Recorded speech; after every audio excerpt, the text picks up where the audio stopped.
Are you a bird that's like kind of bored right now and got a little bit high? I mean, I'm a slide whistle, but that could be what a slide whistle's intended. I was thinking if it was a bird that was just birding along, chirping, minding its own business, and was on a wet tree and like slipped. Oh, but then caught itself before it fell. Anyway, I like that explanation. Thank you. Yeah, the man with the sounds, Sean Patton. The lady with the explanations or the descriptions. Yeah. Caitlin Cook. That's me. Did you forget my name for a second? No, I just was trying to think of what you were actually doing.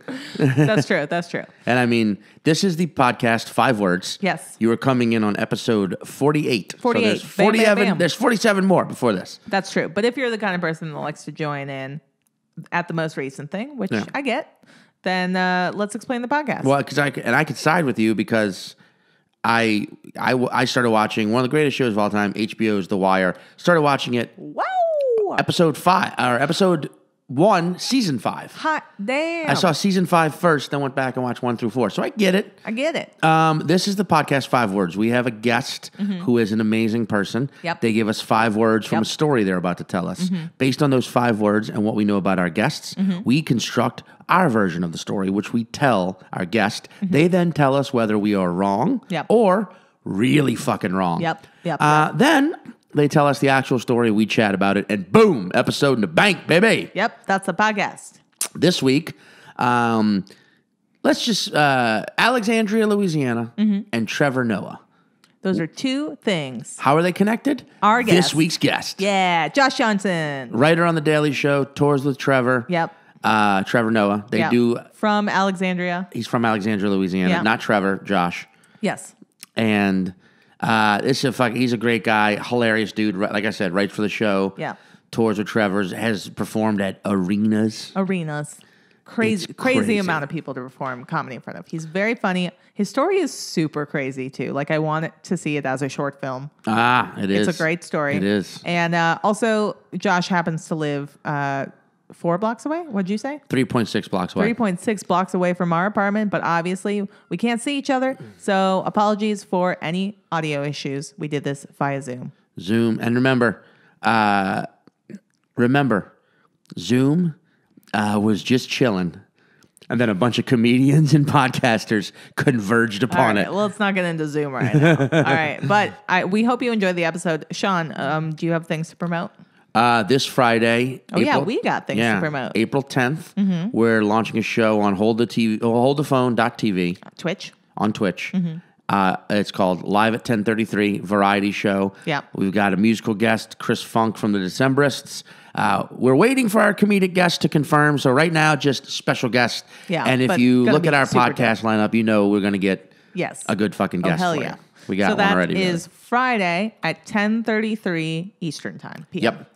So break it down. 9:33 Central, 8:33 Mountain, 7:33 Pacific. Damn. And if you're listening from outside the U.S., I'm sorry, you've got to figure it out yourself. Yeah. You know. So please join us and watch. And also, if you are around on Tuesday nights at 9 p.m. Eastern Standard Time, and I will not break that down for you because it hurts my head, please join us for Good God every Tuesday. This week we have John Daly, Lisa Traeger, Stephen Castillo, AJ Holmes, and Irene Tu, and it's going to be fucking dope. So that's also at holdthephone.tv. What time is that at? 9 p.m. Eastern. So 8 p.m. Central, 7 p.m. Western or Mountain, and 6 p.m. Pacific? Yeah. Boom. Gotcha. Okay. Well, it doesn't hurt your head. It hurts my head. But thank you for listening. Watch all the live streamed comedy and enjoy. Josh Johnson. Whoa, whoa, whoa, whoa, whoa, whoa, whoa, whoa. And here we go. I'm not good at starting or finishing anything. I've learned that about myself in life. I'm awkward as hell when it comes to starting conversations or walking away from conversations. But you get me 10 minutes in to like 30 minutes into a conversation in the middle. Oh man, I'm fucking hot. Yeah. I would be a shitty filmmaker because people would either walk out of my movies before they really got going or leave just like, what happened? But the middle chunk would be amazing. You know, relationships. I'm bad at starting them and I'm awful at breaking up. But Caitlin, right now, we're in the middle of one. It's going pretty good, right? I might want to break up with you after the beginning of this one. after that rant. Yeah, but now it's really funny not introducing our guest right away, because obviously if you're watching the video feed, you're just sitting right there like waiting. So let's introduce Josh Johnson. Josh Johnson. Hell yeah. I wasn't sure if I should talk yet. You know, Yeah, I just, that's why you were on a thing about your beginning, middle, end, and I want to ruin that, you know. Yeah. Well, you're already a very in shape guy, but this headgear I like, and this shirt with the flower on it, you do look very like you're coming to us live from like a Tibetan retreat. Oh yeah. Like so you're it's funny, the hat is Daily Show and the shirt is Trader Joe's. So like I knew I recognized that logo. Yeah. Two places that have your yeah, where I've worked. I wish I was wearing like something like Aldi scarf or like a Julia's Mexican restaurant apron or something. Yeah. If What's you were the just weirdest place you've worked before comedy stuff? It's a good question. I did a lot of odd jobs to save enough money to get to Chicago. So then that all rolled into one, because like I got the job at Julia's when I was like 16 maybe. And then I worked there all the way until I was like 22 and ready to move to Chicago. Nice. So they had me for a long time, but then that was in my hometown, and my college town was where I would do the odd jobs. And I think the weirdest one, and I actually like wrote about it in like it's never been produced or anything, but I wrote about it as like a sort of an episodic sketch thing. Yeah. We were moving one time. I would just do any like odd job. People would like let other people know I needed some cash and stuff. And a friend and I were helping this guy move who we didn't know. He was like a friend of our like boss. And I am not totally sure that we weren't robbing a house. It was too, like he wanted us to move too quickly, and it was like everything was frantic and he didn't want us to grab everything. And so I was just like, after a while I was like, hey, I don't know if this is like on the level. Like I didn't say that to him, but I was just talking to my friend because even there were like important things that he was like, leave it, let's get the other thing. Wow. And like no one needs to move this quickly unless they're either like going into witness protection or they're robbing a house. So did you get paid though by him to help rob this house? Yeah, I mean he paid very well by the hour. Like it was definitely worth it.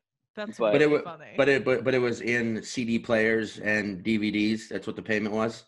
You would think you would for as much as he was rushing us, because there was clearly no plan either. Like he was just making us put stuff in his truck, but hadn't thought any of it through, and then was freaking out when the truck was like getting too full too fast and everything.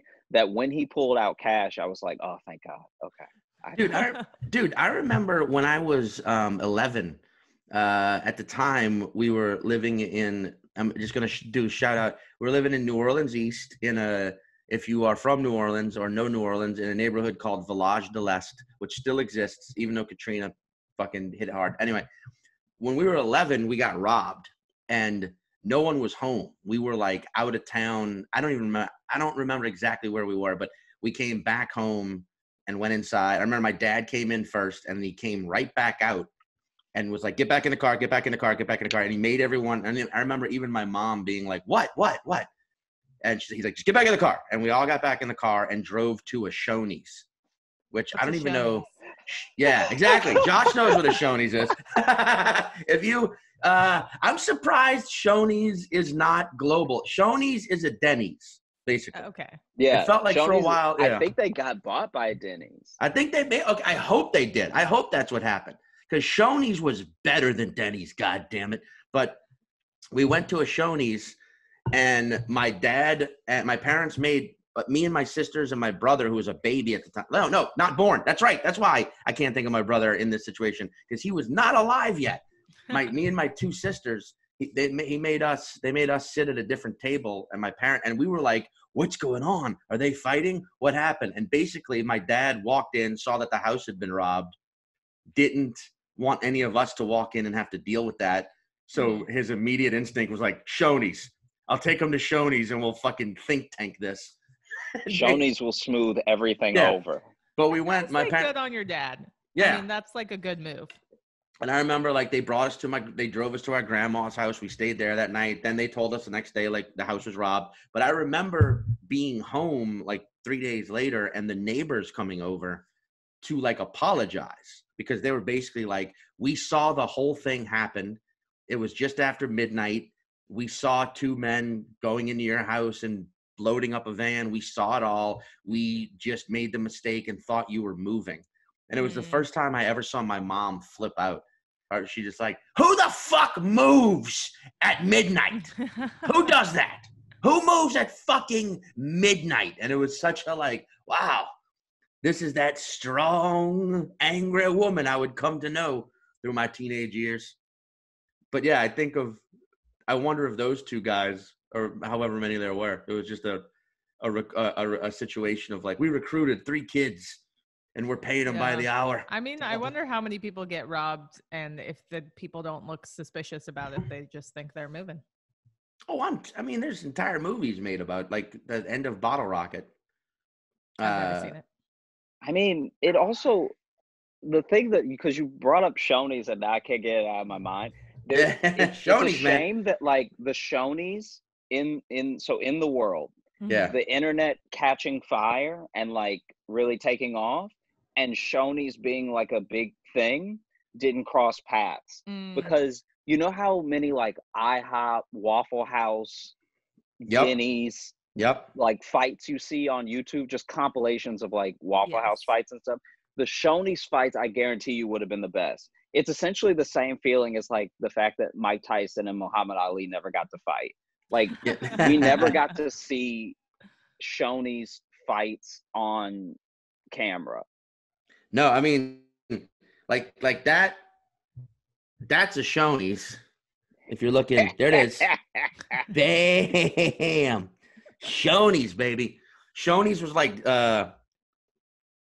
Denny's 1.0, but better somehow. It was just like, it felt like it was the same thing as like a Denny's or an IHOP, but it had a salad bar. So Caitlin, you would have loved this place. It had just like a perpetual salad bar. Did it feel like a Sizzler salad bar? Do you guys ever go to Sizzler? I went to a Sizzler's once. It wasn't like Sizzler's. What's crazy, okay, the Shoney's in Alexandria, Louisiana turned into a Denny's. Right. Then it turned into a not a red, it was like not like a Ruby Tuesday, but it had red in the name. But I can't remember what it was. It was kind of like that. But still a Red Robin breakfast food. Yeah, maybe a Red Robin. Red Robin, maybe. Still like serving like mostly breakfast, whatever.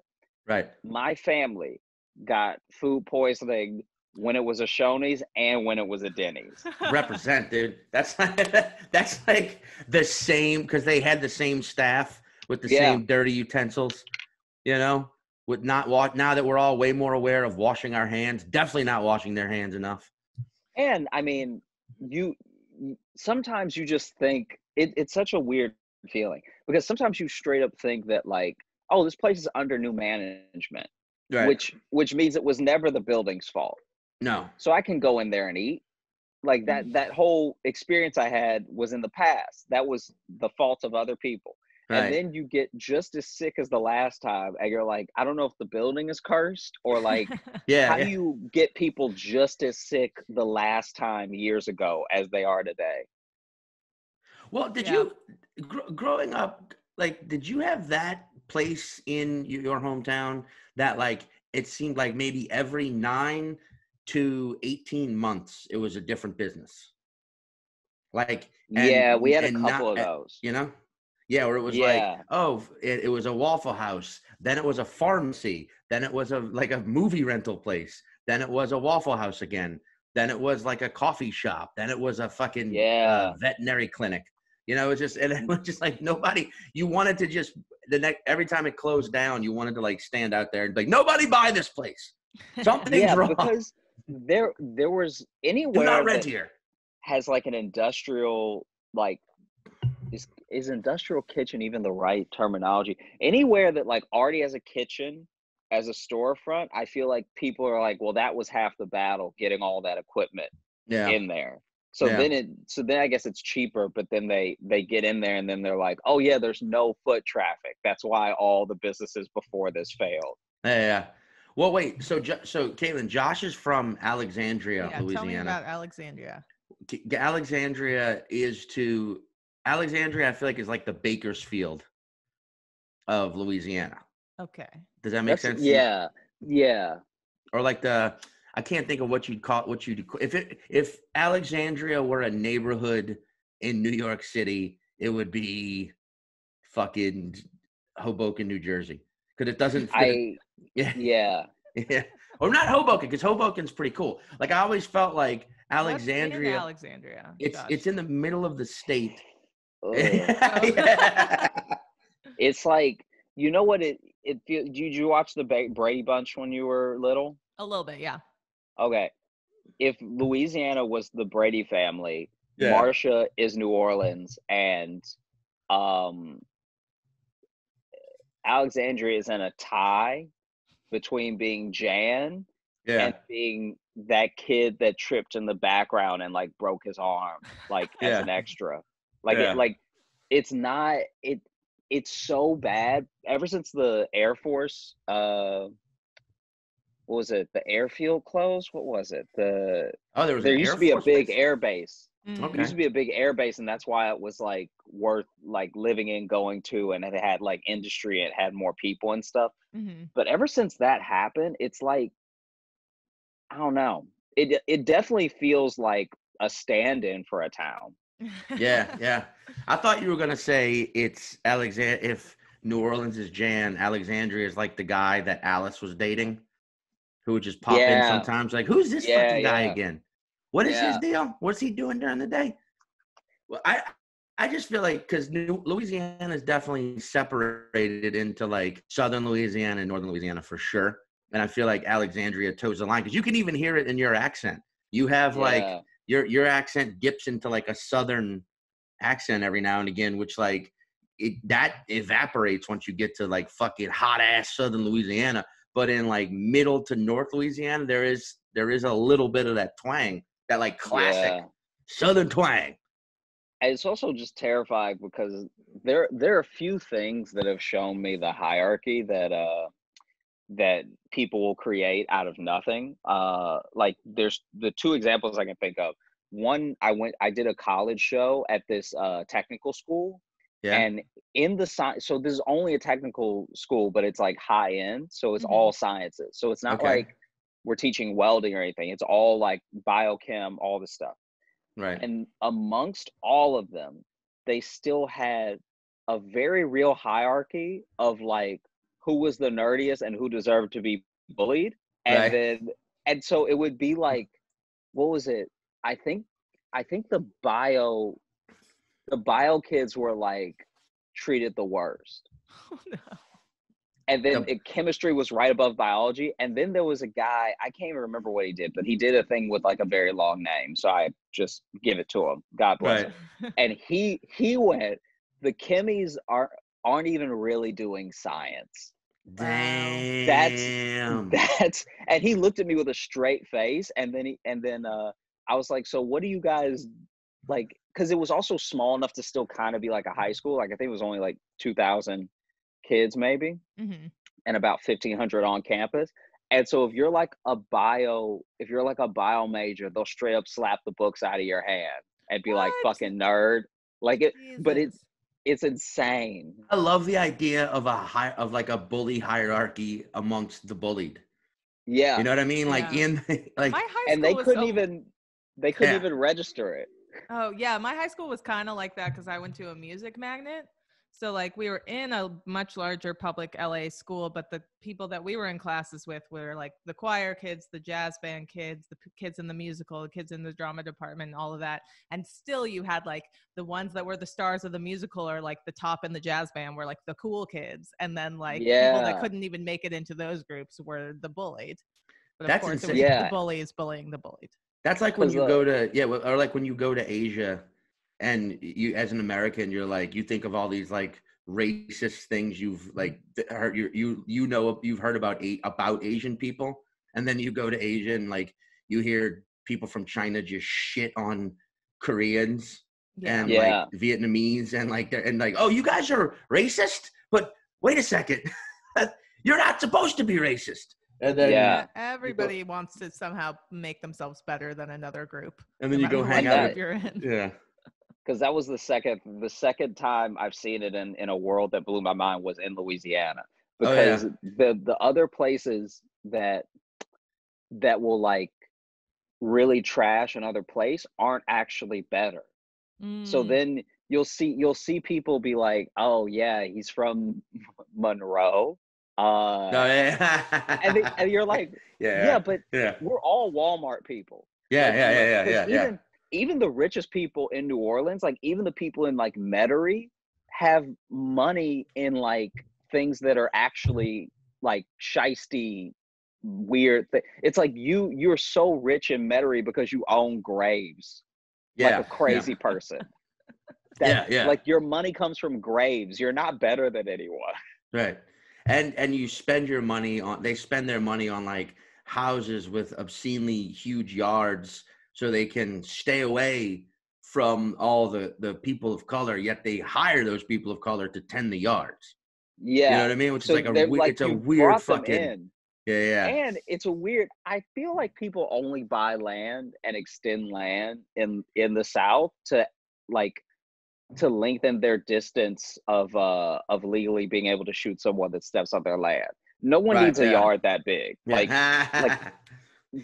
I've seen people's lawns and yards in like Metairie that are so big that I'm like, what do you do on here? Because you don't run. These aren't like, we're not talking about recreational runners or like even fit people. So even your dog doesn't need that much. Yeah, you don't, and it's like you have all this yard, but you turned one of the bedrooms in your house into a private gym. Yeah. You know what I mean? Yeah. Like, what do you need a gym for? You got a fucking yard, you fatty. You fucking rotund pudgeaholic. I like the idea of someone shooting a person like 3 blocks away with like a sniper rifle. I'm like, why were you doing that? And it's like, they were all my property. I bought the whole damn block. And they didn't need to be setting foot. A week ago. And they've had a week to get it together. Yeah, I bought the block and didn't say shit about it. And I put tiny little signs so that no one could read. In a different language. I had them written I had it written in Portuguese. That's Spanish, right? Now, I didn't stab the sign into the ground. I sort of left it flat. But if they're walking by anyway, they should see it, read it, and know to not come back. I actually mailed the signs in manila envelopes that just went out today. So they have to open the mail first. And that might take a day or two. That's fucking, dude, yeah, there's some real, like, I mean, that hierarchy shit exists even in comedy, you see it. You even see people like the fancy comedy. Or like there's certain types hate each other. It said I do musical comedy, so I am bottom of the barrel. Oh. Yeah. But there's like that whole improv versus stand-up rivalry.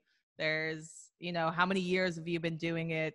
What clubs do you pass at? It's very much every place has a hierarchy. Sorry, Sean, what were you going to say? I interrupted. No, you didn't. Oh, well, I was going to say if like in a high school movie, the musical comedian would definitely be like the protagonist, who's like the one who's like, guys, we're gonna, you know what? I'm gonna throw the greatest prom party of all time. Like that would be, and we're all gonna come together, and I'm also gonna get the girl / boy / scholarship, whatever the fucking thing is.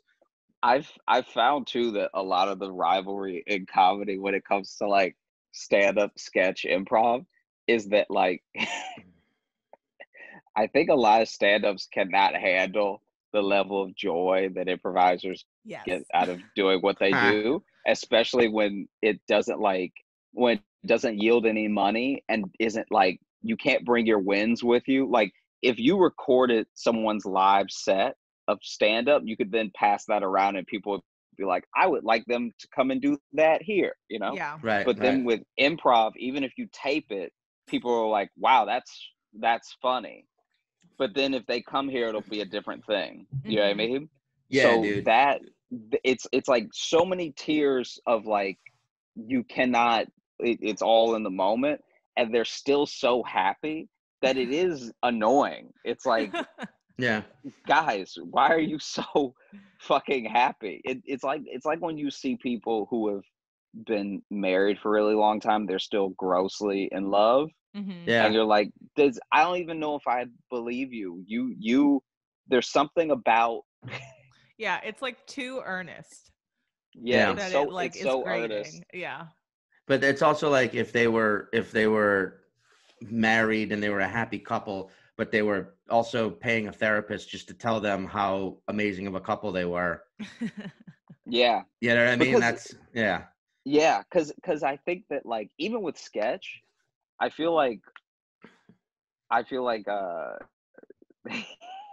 maybe stand up might be like as lucrative as it is, it might be one of the least respected, because I've taken improv classes Me and too. actually heard people be like, yeah, I'll get to stand up eventually, like I'll get around to it. Oh, And that's I insane. was just kind of like, oh, you realize that you're doing like the easiest one, not even the easiest to be good at, but the easiest Yeah. one to get into. Mm-hmm. Like there's not the passing thing with improv as there is with stand up, you know? Like Yeah, I mean, I never took class. I did improv for years early on, and like that's my thing with improv. I don't have an issue with the actual form, the art, the thing itself.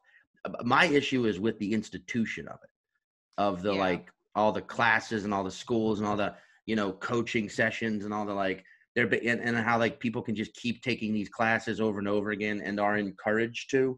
And then when you get to the top and you're Because in that's how like they one make of the money. main groups, you don't get paid. You put on a show, you pack the theater, and you don't get paid.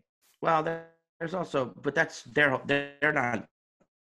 I don't think they lie to them in a different way. They're like, we're gonna bring in scouts from SNL. I mean, Josh, you work on the Daily Show. How many? Think about like now. It seems like it's predominantly stand-ups who are correspondents on the Daily Show. But I'm back in like the Steve Carell, Steve no, 100%. Colbert. I don't know if Colbert was an improv guy, but I know Steve Carell was like a Second City guy. Yeah, And then like Ed Holmes, that's true.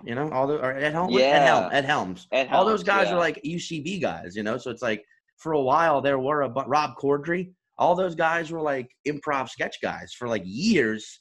It seemed like the main lineup of the Daily Show was like UCB dudes and girls. And now it's like Roy. You get a fucking hardcore fucking seasoned road veteran like Roy Wood Jr. on, and that's great. And like Ronnie, and like Michael Costa. People forget like Costa's fucking been at it forever. And Dulce, you get like none of them. Nobody is an improv UCB person anymore. No. And I mean, I do think that like that could have happened with stand up, but the problem, I think that could have definitely happened with stand up, but the good thing, but also the problem that wouldn't let it happen is that the best places didn't promise anyone anything. Does that make sense? Yeah, certainly. Like the seller doesn't promise you that you're going to be shit, like at all, The seller just makes it to where it's like you just getting on stage is the accomplishment here. Yeah. Yeah. And so then the Second City and UCB and stuff made such a show of like they're like the Whole Foods of comedy, because Whole Foods doesn't tell you that they're healthier than everyone, but they do let you assume it. They do like they do let you like, I don't know. I mean, I know it's an apple, but maybe it'll keep you alive forever. I don't know. Pay $8 for this apple. And so Yeah. that's what they kind of do, because they never tell you they're going to make you famous, but they do put up like a curious amount of pictures of Tina Fey on the wall. Yeah.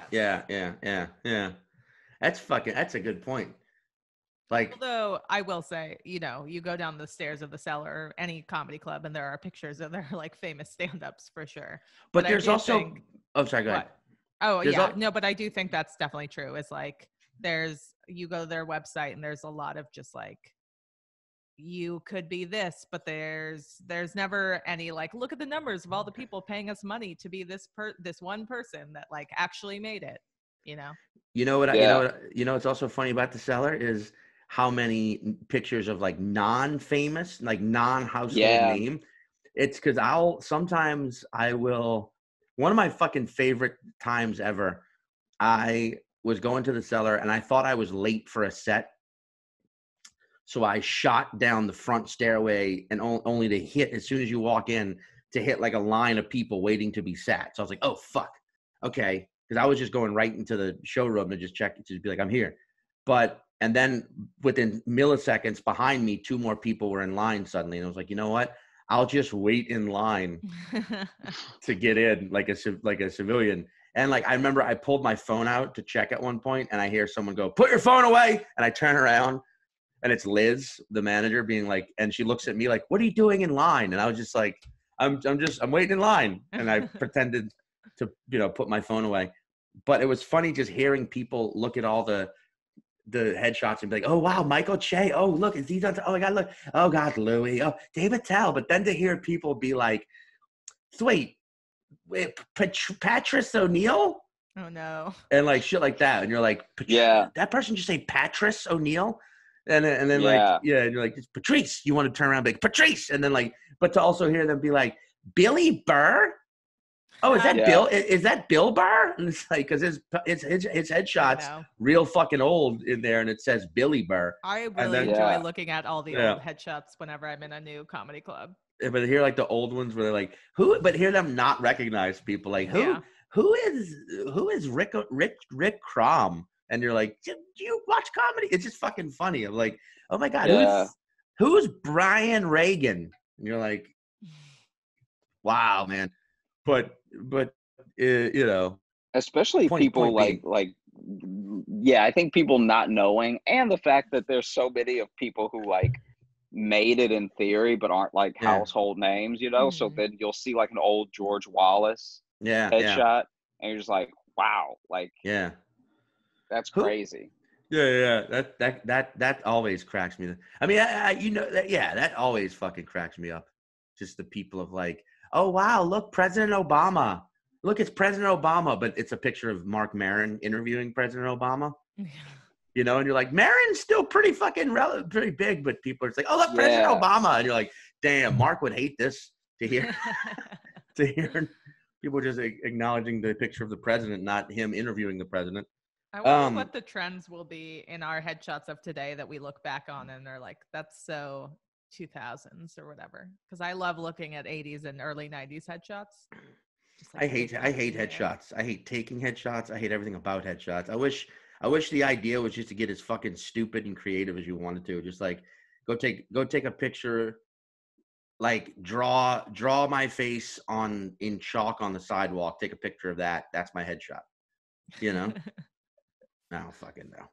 Anyway. So it's time for us, Josh, to move in to the segment of your story, brother. Yeah. Okay. Can you tell us your Can you tell us your story in 5 words? Let's see. So I'm looking it up right now.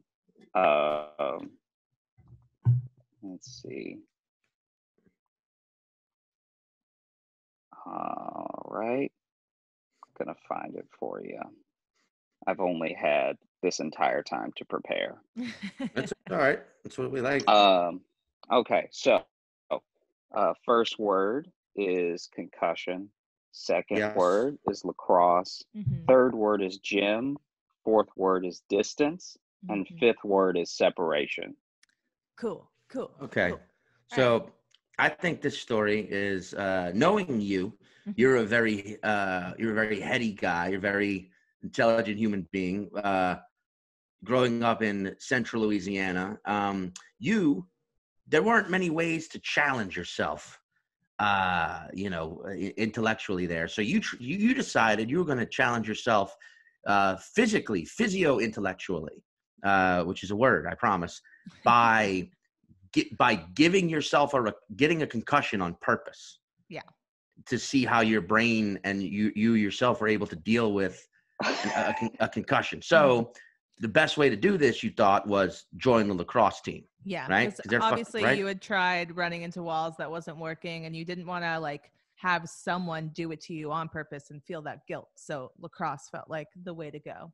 They're going to check you in the head with a fucking lacrosse stick. This will be simple, right? But the problem was no one was taking swings at you, because at the time, you were younger, you were a scrawny kid, and everyone just felt bad. And the lacrosse coaches were like, we can't even put him in the game. So you're not even playing. You're not even getting any fucking stick time in to get hit in the head. And you take this as another challenge, knowing you, Josh Johnson. You say, well, fuck that. I'm going to hit the gym and bulk up. So now they have to start me and have to put me in the game and have to take swings at me, because I'll be the jacked dude on the team. Yeah. So you get super jacked, but then super jacked. They finally put you in the game, but everybody's keeping their distance because they're now afraid of you because you're the jacked dude, Yeah, you went too far. You got too fucking ripped. And now people are afraid to take a swing at you because they're like, I don't want that guy. I don't want to be on that dude's bad side. Fuck that. And through this all, you have now, you realize, fuck, this is a waste of time. You quit the lacrosse team, and you find out through all these attempts to actually get a concussion, have learned every single way to prevent yourself from getting separation there to finally get perspective on that. Right. You've separated yourself from the pack and realized, I got to get the fuck out of Alexandria. And that's the story. That's the story. Did we nail it? The time you attempted to get a concussion through playing lacrosse, weren't getting started, so you hit the gym to bulk up so they'd start you. That, of course, backfired, made everyone afraid of you, and you realized through all of this intimidation and time spent learning about concussions, you were now smart enough to know how to not get one, realizing you were too smart for the state of Louisiana, where head injuries are very rampant.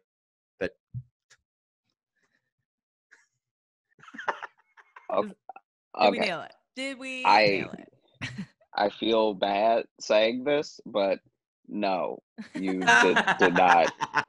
That was not that. There are parts of it that are pretty close, but they're just not on the, when you set someone on the right path, but the wrong direction. So then they, Yeah. Okay, fair enough. Can you tell us the real story? What's the real story? So in college, so learning everything. Okay. In college, I met someone, and we were not dating, but we were friendly, hanging out all the time, spending all our time together, all stuff. And in the course of that, it was getting to the point where I was like, hey, should I like ask her to be my girlfriend, And then I get a text message from her saying, can you meet me at the student union building? And so I go over to meet her at the student union building, and she sits me down, and she's actually wearing a blue dress that is a fave, and she knows it's a fave. So in my head, I'm like, wow, maybe she's gonna ask me, this is gonna be crazy. And then she tells me that we cannot continue, and that even though she's enjoyed our time together, some of it has been a distraction from the things that she wants to do, and she goes on and on about like how it's not really me, it's her and everything. And then she even said like, and you're a really like nice guy. And one thing that I really appreciate about it was in the course of the not even really a breakup, because you can't break up with someone you're not dating, but in the course of like letting me know how it was going to be, she took back the nice comment, because she was like, well, you're more than nice, you're like a very kind, sweet, whatever. And I appreciate that, because I feel like when you've been spending a lot of time with someone and they just tell you that you're nice, you've made zero to little impression on them. Like Right. that you were supposed to be nice. Being nice is like saying someone is nice is like saying they have a face. I would hope so. I would hope that you know, it's like saying a meal is filling. You're like, yeah, of course. Exactly. That was the whole point, you know? Yeah. And so then, you know, I sort of like, you know, took it on the chin and was just like, oh, okay, I see. And then she was like, I hope we can still be friends and we can still like hang out from time to time. It just, I wanted to let you know. I was like, I appreciate you letting me know. And so I left, and I was like pretty bummed out because it was like an almost thing, you know. I had like set my expectations and everything really high, and so I did what all my friends did when they were heartbroken, and I just took to the gym. You know, I was like, I'm gonna get ripped, because then ripped people don't have feelings, and so I'll just pump all the feelings away. And so maybe a week goes by, I think it was exactly a week goes by, right? And I get a text message from this same person, right? Can you meet me at the student union building, right? Oh shit. And so in my head, I'm like, all right, like it's working. I'm already getting ripped, and she's noticed the kid. You know what I mean? Like she's changed her mind, whatever. What I didn't know, and every time I talk about this story, I'm not sure, and maybe you can cut this out. I don't know if this needs to be said, but I'm never sure about where the actual turn should take place, if it's at the beginning, in the middle, or at the end. What I didn't know was happening, and what I wouldn't find out until a long time later, is that she like played lacrosse on this like intramural team, right? And while she was playing lacrosse, she had gone for a run and was really like breaking away. And then she looked back, and when she looked forward again, she hit a pole, and she hit the pole so hard that she almost flipped, right? Whoa. So she had to be rushed to the hospital, and it turns out she had a concussion. With concussions, depending on how severe, you can lose a lot of time. And she lost all of the time up until right about she broke up with me. And so she sent me a text message saying, can you come to the student union building? I was like, okay, wow, this is gonna be great. Like she's changed her mind and everything. And I go over to the student union building. She's on the same bench with the same dress. And I sit down next to her, and she's like, hey, we can't continue. Like, we can't. My God. Like, and I was like, what? And she's like, yeah, it's not you. It's just, I've enjoyed our time together, but it's been a distraction from like a lot of things that I want to do. And like, and don't get me wrong, you're like a really nice guy. Actually, I shouldn't say that. It's not just nice. You're very sweet and kind. And I don't know what's happening at all. I'm like, in my head, I legit think it's a prank. Like I think I'm being made fun of, because I'm like, and I'm getting really upset, and I'm actually getting as upset as she thought I'd get the first time. But I do have a lot of respect for the fact, so much is at play here. One is that she lost time, and she forgot a lot. She forgot a whole week, but she didn't forget that she wanted to break up with me. Yeah, right. And so the other thing that she must have rehearsed past concussionable shake was the speech, because it was like almost exactly the same. It was like harrowing. Like it was like clearly memorized, right? And then I sort of like storm off.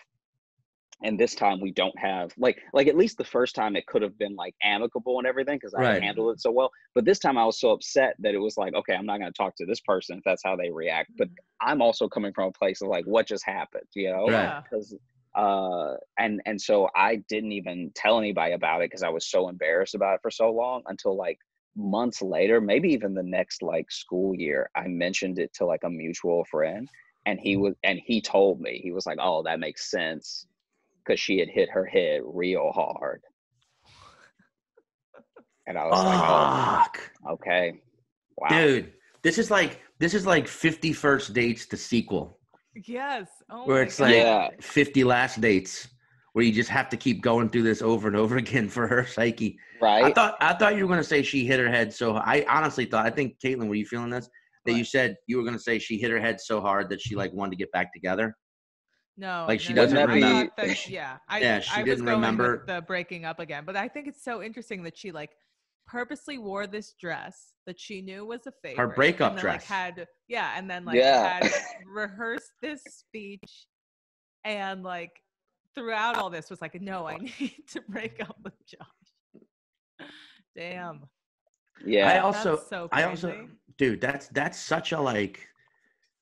Also, by the way, I think you might have just discovered the ultimate response to when you're being dumped is just go to the person and be like, wait, what are you doing? You already did this like a month ago. Even if they didn't, just like, just that would be just to very fuck with funny. them. Yeah. Where they're like, I just don't think we should see each other anymore. Just like, wait, what are you doing? We already did this like a month ago.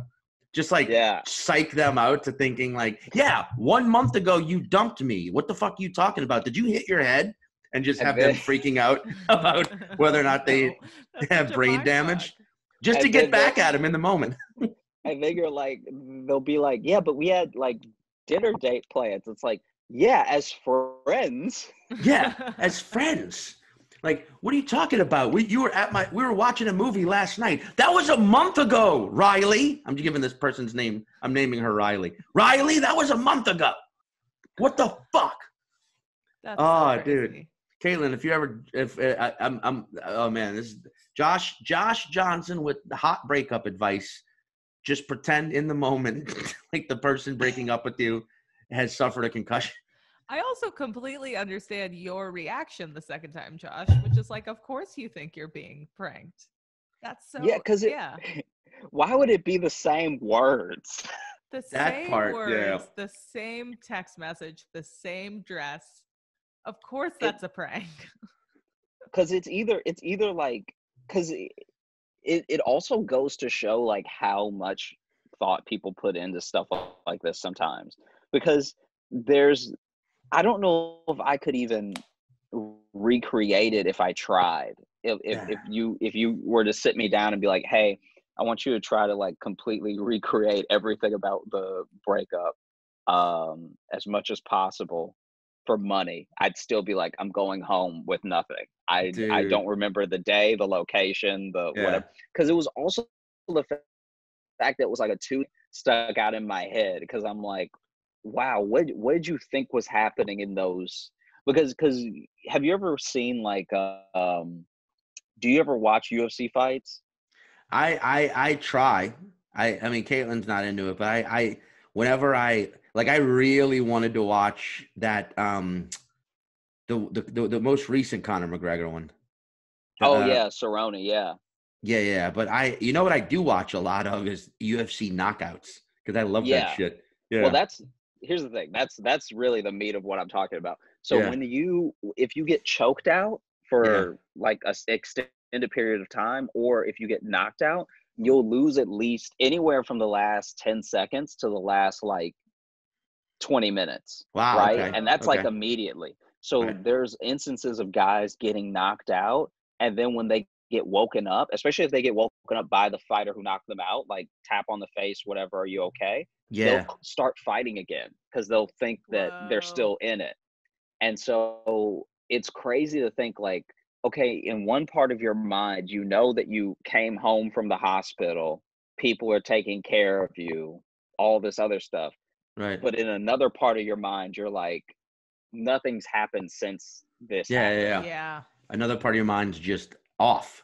Dude, that's my favorite UFC style knockout. I should show some of these, you, Caitlin, is when the person gets it's like a clean hit and they fall, but something happens to where their body, they'll like contort like that, you know, like and it's like a simultaneous, like half of their brain, there's one side of half of their brain that's like, all right, we got hit too hard, we're shutting down for a few seconds. And then the other side of their brain's like, no, we're still up. And they come together to make like a moment. Like like, okay, so face that Sean is making aside, Yeah. If you train enough, that will happen to where like there's actually a very funny video. I'll send it to you. Please. Kevin Lee is fighting Edson Barboza, and Edson Barboza has like the strongest head kicks in the UFC. So basically, potentially the strongest kick in the world. Like when he kicks someone, you can hear it no matter where he kicks them. Oof. And he goes to kick. He goes to do a spinning. I think it was a spinning back kick to Kevin Lee's head. Right. He only grazes him. He doesn't even like hit him full contact, and just him grazing him makes Kevin Lee do this chicken dance for 15 seconds because his body wants to just fall. Yeah. But his mind is like, you have all this training and all this balance and stability training and all this conditioning, everything. Yeah. So then his body is just like putting it, like it's putting the foot anywhere it can that's still on the ground. And he manages to come back and win the fight. Wow. What? That's crazy. All right, I'll watch this one. Yeah. It's so funny. It's like a full-on chicken dance, and then it had people as an internet challenge trying to dance like it. Damn, dude. All right, I'm into this. I'm gonna look this up. So I watch those videos all the time. I've had like fantasies about fucking like shitty fucking audience members like approach like trying to talk to me after shows where I had to yell at them or where they had to get kicked out, and I just throw one of these like insane like roundhouse uppercut situations and just clean like, because those are my favorites too, where the person's out cold while they're still standing. Whether I think it was, like it was Anderson Silva kicked Vito Belfort. Oh yeah, dude, he just in the face. Yeah. That's a great clip. But it was like Kayla, if you haven't seen it, it's essentially both of them are squared up like this. Yeah. Right. And then out of nowhere, like Anderson Silva just front kicks him like that, like just like like a kid would kick you. Like a child would kick you, and it knocked him clean out. Oh my God. It almost looks like a moment of like, wow, this cartoon is really well drawn because of how it's like, oh, this is real? He just front toe kicked him in the jaw and knocked him out. Yeah. God. Then I'll watch that shit. I wonder how many of those guys after fights go home to their wives and they're just like on knee, like, will you marry me? And like, you did this 4 years ago, asshole. Stop getting knocked out. Yeah. I mean, maybe she would say nothing because maybe he just buys a ring on the way home every time. She's got like 6 rings. She's just loaded with Yeah. She's like, you need to retire because this is my 7th ring. Yeah. We're good. Our savings, I wear it on my hands every time I leave the house. That's funny, dude. It's insane. So where can we find you? I mean, like, I know you tour with Tevor Noah a lot, which is amazing. Have you done arenas with him, or does he just do theaters? No, it's been some arenas. Yeah. Like he's so done like great.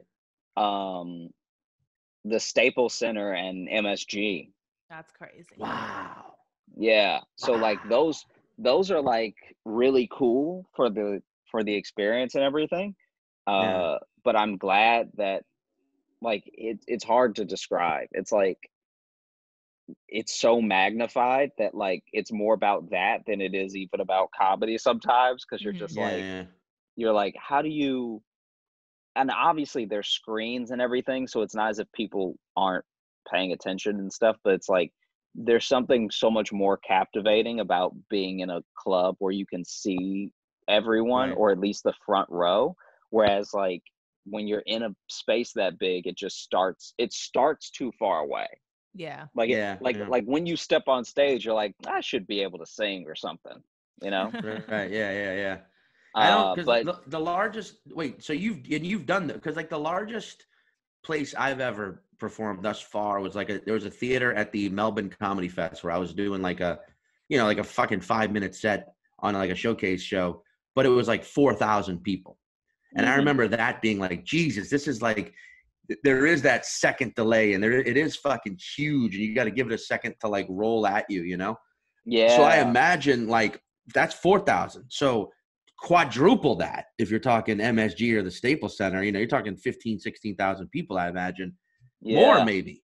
Like that's got to be insane, right? That's just like the timing of it all. Yeah, it definitely changes everything, but I will say it makes it feel that much better that that like the jokes work. Like luckily the only place where I've had like a show where I'm like, oh, I need to rethink some of the material for this specific place we're in was when we were in Atlanta. Because Atlanta, like the first show went really well and the second show was like okay. And then the third and fourth show were like really good because I made some changes. But like sometimes you are in a place where the like whether it's the culture or just like how you're perceived just comes off so different than, you know, you were in like Knoxville last night and it went amazing, you know. But I mean it's all good. With the whole pandemic thing, everything is on hold obviously, so it's like that's been a bit of a bummer, but you know, I'm praying that it's just a blip and it's not like gonna derail the whole thing, and that everyone like stays safe and we can like get back to it. Because I mean we're all struggling right now when it comes to touring since none of it's happening, you know. I know, man. I mean, rescheduling gigs right now is it's a firefight just because everybody's doing it. But you know what? Fucking awesome, because you want these clubs to stay open. And and I know you were about to shoot your special. Yeah. Like what, this weekend? I think it was this weekend. Damn. The first weekend of April? Yeah, it was gonna be April 2nd or something. Yeah. Oh fuck, man. Did you reschedule the dates yet? Yeah, it's September 5th now. So like if In anyone Chicago. So it was supposed to be April 4th and now it's September 5th. So if anyone is looking to get tickets or like catch up with me or find out if tickets are still available down the line, I'm on Instagram as Josh Johnson Comedy. Yes. And I am also on Twitter at Josh Johnson, and then Facebook at Josh J Comedy, and then just in the world as Josh rarely, Johnson. And then I'll have my website will leave this week. Looking for, I think it was just a couple of pictures that were holding us up. But the site will be joshjohnsоncomedy.com. Goes well with the Instagram, and then that'll basically be every way to reach me, you know. Yeah, and it looks great. Go if you are. Caitlin hooked up the site, so go to her for all your website needs. Yeah, I concur. I also, man, you are doing okay. If you're in the Chicago land area, go see Josh on September 5th. That special is going to be awesome. From what you've told me some things, and it's going to be awesome. And I'm glad it's still happening, or I'm glad it's like rescheduled. Yeah. That's got to be just, I mean, that's a 5-month delay, but fuck it. You know, if it's 5, if that's that's the worst, then so be it, you know? Yeah. Like that's what, even I was talking to some friends about it, and I was just like, if it were to get rescheduled again, I think the world has much bigger problems. Exactly. You hope this is it. Yeah. So be it. Like if we're still in this weird place in like September, then like I don't even know if we're still using money. Yeah. So let's hope everything smooths out. Go see Josh. Check him out on the socials online. Josh is seriously fellow Louisiana boy, but also just one of those fucking whip smart, funniest dudes. I love, like, razor sharp hilarity. That's how I would describe. If I had to describe your comedy in 3 words, it would actually be lightning quick laughter. Yeah. Oh, thanks, man. Very, very, very like a bolt of lightning. you see it and you go, oh, and then there's a clap of thunder, and cats get scared and run away. Yep. But I'm not gonna lie, I don't know if I got to talk to you about it. I really enjoyed your album. Oh, thank you. Yeah, man. Thanks. Yeah. Go listen to Sean's album Scuttlebutt. Listen to that as well. Thank you. That's a great thing too. Like when the host of a podcast are plugging you, you're such a humble guy that you're like, let me just, by the way, throw one plug right back at you. Yeah, I appreciate that. There was a wild so when I was at work, when we were still going into the office, I let everyone listen to let me see what track it was, because it made me laugh so hard. The thing that you were talking about, the expectation of like an accent and everything, and you were talking about a secret the baby left behind. I don't know if the track was Gumbo Tongue. I think it was Gumbo Tongue. Yeah. Yeah, I think it was Gumbo Tongue, and I played it for a couple people at the show, and we were laughing so hard because it's so. Thank you. It was one of those things too where you're like it just like how some stories like clue you into like a person's life that you wouldn't have got otherwise. I don't know if anyone else but you would have had that thought. Like I don't think those words would have come together if it hadn't been you. And it was so funny. Thank you, Josh. That's fucking Gumbo Tongue, especially when you check out Sean's album. Gumbo Tongue is a wild track. Thank you. I myself love that one as well. Thank you. Thank you, Josh. Thank you for doing the podcast. Stay safe. Thanks for Stay having safe. me. Oh, of course, man. We have you back at some point too. One day we can walk 7 blocks and be on the same street. Exactly. Yeah. We're so Sally already knows how to cook, my girlfriend, but I am also trying to learn to cook. So I will be able to cook something for the both of you by the time we're out of this. Once we expand our social distance circles, let's do it. Right? Yeah, Cool. Josh, we should do a Louisiana situation because Sally, your partner's from what, Australia, from Melbourne? Yeah. And Caitlin's from LA, so we should do like a Louisiana, Los Angeles, Melbourne, like gumbo part, like, or like, you know what I mean? Like we'll just fucking get together and like it sounds like we're gonna make a stew. It would be either the best food ever put together or food poisoning straight away. Yeah, like, just right away. Find out. We're putting Vegemite on avocados. We're eating fucking. Oh man, that shit makes me want to scream. Oh, it makes me want to scream in joy. I love it. I'm one of the few. You like it? I love Vegemite, dude. I fucking love it.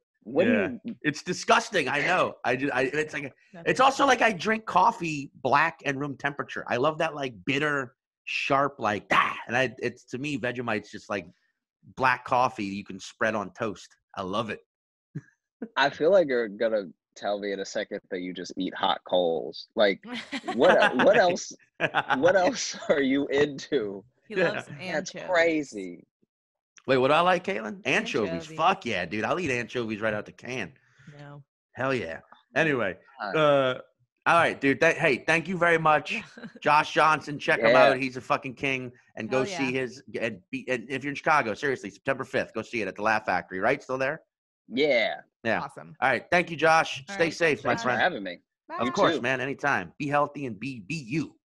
Yeah. If you get a concussion, remember to break up with your nut boyfriend.